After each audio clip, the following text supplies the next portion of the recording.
Magkasamang kinilala ng local government unit at Philippine National Police sa bayan ng Bato sa Catanduanes ang kabayanihan ni Freddy Sobido Tapit, 35 taong gulang na residente sa naturang bayan.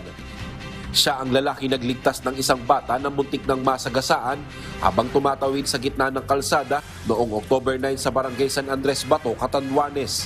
Nakuhanan pa ng closed-circuit television o CCTV ang ginawang pagsagip ni Freddy sa bata kung saan lakas loob na hinarang nito ang kanyang katawan sa tumatawid na bata dahilan para siya ang mabangga ng paparating na motorista. Nung time kasi na yun, umagang-umaga alas 7, kumukuha po ako nung parcel na ilaw doon kila Ate Gina. Malapit po sa insidente. Tapos nakita ko po yung bata, tumatakbo po siya.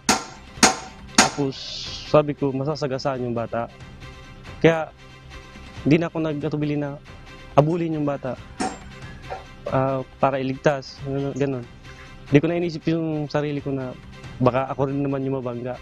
Basta yung bata ang goal ko, may ligtas ko. Yung time na yun. Dahil sa nangyaring insidente, nagtamo ng mga galo sa katawan si Freddy habang nailigtas naman sa tiyak na kapahamakan ng bata. Dahil sa pangyayari, ginawaran ng parangal si Freddy bilang pagkilala sa kanyang natatanging kabayanihan na ipinamala sa pagsagip sa bata. Isinagawa ito kasabay ng tradisyonal na flag raising ng Bato LGU noong Lunes, October 16. Dahil dito, tumanggap si Freddy ng tulong mula sa Municipal Social Welfare Development Office ng Bato LGU ng cash at mga grocery item.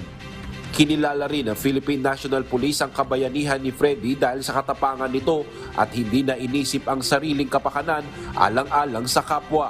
Binigyan din si Freddy ng medical assistance upang masiguro na siya ay ligtas at wala nang anumang iniindang sakit matapos ang nangyaring insidente. Diyos ang aming sandigan, serbisyo publiko ang aming pinahahalagahan. Brian Baldarahe, humahataw.